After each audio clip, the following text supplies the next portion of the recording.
O idealismo alemão passou da Bíblia para o mundo.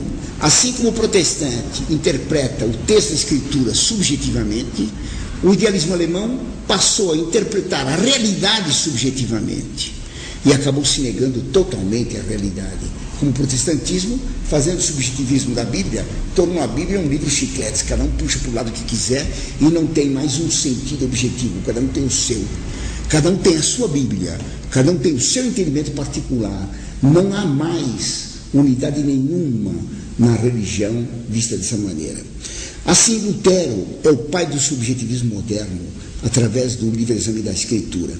Descartes foi também o segundo pai. O verdadeiro pai da mentira é Lúcifer, o pai da mentira.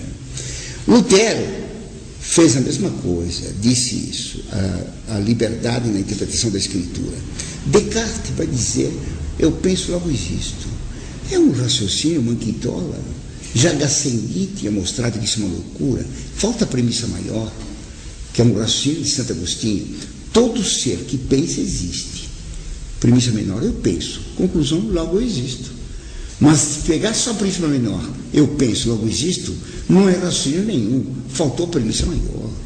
É um raciocínio aleijado, não tem cabimento. O que queria dizer Descartes? A realidade depende do meu pensamento. O meu pensar produz a existência. E é daqui que veio o idealismo alemão. É o pensar de cada um, é o intelecto que produz o objeto, não é o objeto que produz a ideia. Mas a minha ideia produz o mundo. Foi Deus que pensou a realidade e a fez. Quando o idealismo alemão diz, quando Descartes, o idealismo alemão, colocam a fonte da realidade no pensamento do eu, estão dizendo, cada homem é Deus. Deus é que pensando, luz fez a luz, pensou o homem e fez o homem. Para Descartes, era o pensamento do eu que produzia a realidade. Para o idealismo alemão, a mesma coisa. Cada um tem sua verdade. O que eu penso que a coisa é, ela passa a ser. Se eu disser que o feio é belo, passa a ser belo. Picasso seria belo. Quando Picasso diz que tudo que ele fez foi feio, que ele queria fazer o feio e queria destruir a beleza. Mas para os tolos subjetivistas, procuram a mentira, até nos quadros de Picasso, dizendo que aquilo é belo. Uma vez perguntaram uma repórter para o Picasso, o que significa o seu quadro? O que significa meu quadro? Não significa nada. É contra a verdade do ser, não significa coisa nenhuma. Nós queremos destruir a beleza, diziam os artistas modernos. É então de Lutero, de Descartes, que veio o subjetivismo do idealismo alemão, Kant, Fichte, Schelling, Hegel e os demais. Foi esse subjetivismo que Napoleão e a Revolução Francesa impuseram. Napoleão com a baioneta, a Revolução com a guilhotina. Napoleão espalhando as leis da Revolução Francesa por toda a Europa. Ele fez o bloqueio continental, proibindo vir mercadorias na Inglaterra. Ele decretou o bloqueio intelectual, impondo a baioneta por toda parte, o subjetivismo, que é ensinado hoje nas nossas escolas, sem medo das baionetas de Napoleão, mas de medo da maioria. Porque todo mundo tem sua verdade, mas todo mundo é escravo da maioria e tem medo de ficar sozinho defendendo a sua verdade ou a verdade, mesmo que ele saiba que ela é a única verdade. Seria preciso distinguir agora a verdade em vários sentidos. Eu expliquei a definição de Isaac Israeli, que a verdade é a correspondência entre a ideia e o objeto. Nessa correspondência, quem é determinante é o objeto que produz a ideia. Essa chama-se a verdade lógica que existe no nosso pensamento. Mas isto aqui é verdadeiramente vidro. E por ser verdadeiramente vidro, este ser, este ente, tem uma verdade. Se ele não fosse realmente vidro, não seria verdadeiramente o que ele é. Todo ser é o que ele é. E todo ser sendo o que ele é, ele tem uma verdade metafísica nele. A verdade lógica é a captação da realidade do ser pela ideia. Mas a verdade ontológica, a verdade do ser, é que aquele ser é realmente o que é aquele ser. Passou um carro, aquilo é realmente um carro verdadeiro. Então a verdade ontológica é o verum, o verdadeiro do ser. que faz com que ele seja realmente o que ele é. A verdade, ideia correspondente ao objeto, é a verdade lógica. O que é a verdade moral?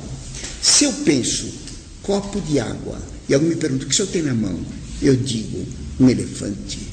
Eu fiz uma mentira, porque eu tenho ideia de copo e pus outra coisa na minha boca. Há uma contradição entre aquilo que eu afirmei como verdade e o que eu penso como verdade. Isso chama-se mentira. Quando eu expresso aquilo que eu penso, isto é verdade moral. Então, eu estou dando uma aula sobre a verdade. Eu penso que é assim e digo assim. É uma verdade moral. Então, distinguimos aqui 3 tipos de verdade. A verdade ontológica, que é a correspondência do ser ao que ele é. É o ver do ser. A verdade lógica, que é a correspondência entre ideia e objeto, que explicamos no começo, com a definição de Isaac Israeli. E a verdade moral, que é a não contradição entre o que se afirma e aquilo que se pensa. Quando há contradição, nós temos a mentira moral. Muito bem. O que é o fundamento da verdade? O fundamento da verdade está no ver do ser. A ideia que eu tenho de copo, um copo de vidro, está fundamentada na realidade desse ser. O fundamento da verdade lógica está no ver do ser. A essência da verdade, a sua formalidade, está na ideia correspondente ao objeto, é a verdade lógica. A manifestação da verdade está no juízo que emito. Isto é um copo de água, um copo de vidro com água. Esta é a manifestação da verdade. Então devemos seguir o fundamento, a essência da verdade e a manifestação dela. Todo ente, para ser verdadeiro, ele tem que corresponder àquilo que Deus pensou ao fazê-lo, ao criá-lo. Assim, eu tenho um cavalo. Este cavalo corresponde à ideia que Deus teve de cavalo antes da criação na sua inteligência. Deus eternamente conhece todas as coisas. Ele pensou luz e fez a luz. Pensou cavalo e fez o cavalo. Pensou taturana e fez a taturana. Então, todo ser, metafisicamente, tem uma correspondência com a ideia em Deus. Em Deus, a verdade é antes subjetiva. E ele produz o objeto exatamente de acordo com o que ele pensou. Há uma correspondência entre o objeto criado, o ser criado, e a ideia que Deus teve dele. Mas aí, é a ideia que Deus teve que determinou o ente criado. É o contrário do que em nós. Nós, vendo o objeto, retiramos a ideia dele. A nossa ideia corresponde ao objeto, que corresponde à ideia em Deus. Portanto, a minha ideia corresponde com a ideia de Deus através da verdade. Eu me uno à inteligência divina através da aceitação da realidade tal qual ela é. O que há no fundo do subjetivismo, no fundo do cartesianismo, no fundo do idealismo alemão, é a divinização do homem. Daí a modernidade, que nasceu com Lutero, Descartes, depois se desenvolveu com o idealismo alemão e chegou em Marx, ela ser humanista. A modernidade é humanista. Ela coloca o homem no centro de tudo, o homem como Deus, criador da realidade. O homem é que é Deus. O homem se tornou Deus e repeliu Deus criador de todas as coisas. O homem é que determina a verdade e não Deus infinito. E por isso quem é subjetivista é liberal. E o liberalismo diz Dom Félix Salvani, o liberalismo é pecado, porque nega a verdade e nega a realidade como ela existe hoje, como Deus a fez e como ela foi deformada pelo pecado de Adão. Então, quais são as consequências desse subjetivismo? Por subjetivismo, a verdade não é objetiva. Cada um pode pensar o que quiser. Então, não há verdade real. Cada um tem a sua. Portanto, não existe a verdade. É o que Marx vai concluir. Não só não existe a verdade, mas não existe bem. Porque a verdade de um ser, este é um copo, verdadeiramente copo de vidro, esta verdade torna esse ser bom. O que aparece como ideia na minha mente, como verdade, relacionado com a minha inteligência, para a minha vontade se apresenta como bem. O bem na vontade, o bem desejado, é a verdade do intelecto. O intelecto mostra o que a coisa é e que é boa, então minha vontade quer o bem. A inteligência busca compreender o ser, a vontade deseja o ser. Então não existe desejo da vontade, isto é, amor, sem conhecimento. Ninguém pode gostar de chorar no avesso. porque eles falam uma vez isso não existe. É a verdade que determina o amor. Por isso não existe caridade sem a fé. Por isso é absurdo afirmar que na heresia pode ter santidade. Não pode haver caridade sem a fé. Hoje, os padres modernos falam tanto em amor, amor com 2 R's ou 4, o amor, mas eles negam a necessidade de conhecimento do bem para querer o bem. Amar é querer o bem, e só pode se querer o bem conhecendo o bem. Não existe, então, conhecimento, se não há verdade, não há conhecimento do bem. Não existe bem e não existe amor. Porque o mundo atual nega a verdade e tem que negar o amor. Fala-se tanto de amor, nunca ouvi tanto ódio, nunca ouvi tantas guerras, nunca ouvi tanta violência, nunca ouvi tanta desavença, tanta iniquidade. E se não há verdade, não há bem, o subjetivismo vai negar. Terceira consequência, a existência da beleza. A beleza objetiva não existe. Cada um tem seu gosto. Uma afirmação ridícula, porque beleza é uma coisa, gosto é outra. A beleza é sempre bela e sempre desejável como boa e verdadeira. O gosto pode ser educado ou mal educado. Alguém pode ter mau gosto. Está claro? É claro que nós podemos ter gostos variados. Então nós podemos escolher entre belezas, um preferir uma, um preferir outra, conforme a proporcionalidade daquele tipo de beleza com o tipo de nossa alma. Mas ninguém pode preferir o feio ou o belo. O mau gosto não torna a coisa que se gosta bela. O belo é sempre amável, o feio nunca. Se alguém gosta do feio, tem um mau gosto. Mas para o mundo atual não há beleza objetiva. A beleza corresponde a padrões. Corresponderia a padrões, a modas, como se não existisse aquilo que os antigos gregos tinham descoberto, aprendendo dos egípcios, uma beleza objetiva, baseada nos números e que é imutável.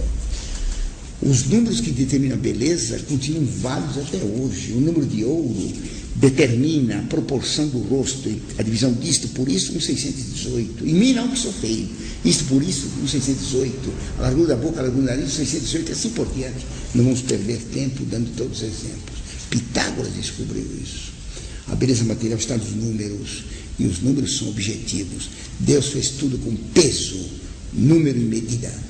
Pois isso tudo tem verdade, bem e beleza, metafisicamente.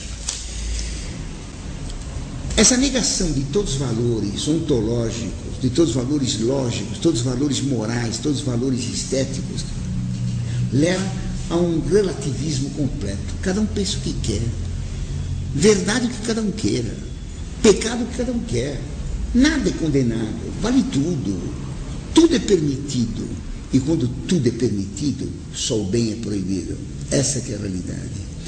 Num hospital, se desse liberdade para todos os vírus, todas as bactérias, o que estava proibido era ter saúde. Quando se dá liberdade para se ensinar toda mentira, toda maldade, toda feiura, amar o feio, o que se desterrou foi a verdade, o bem e a beleza. Já Santo Agostinho dizia, não há liberdade para o erro. Se um professor vai numa classe e ensina que ácido sulfúrico faz bem para a tosse, está cientificamente provado, quem toma uma colherada de ácido sulfúrico não tosse nunca mais. Nunca mais tosse, não tem mais gripe nem dor de cabeça. Está provado. Tomou ácido sulfúrico, não fica mais doente. Morre, né? Se permite um professor ensinar isso, e prova que é assim, quem toma sulfúrico não tosse mais, e 14 crianças morrem, esse professor vai ser preso.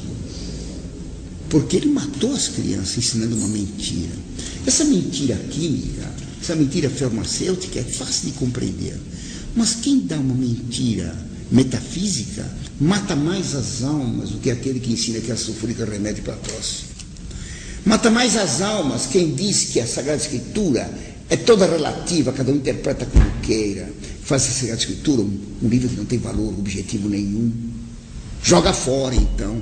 Se cada um interpreta como quer, eu interpreto que ela não presta e pode jogar fora.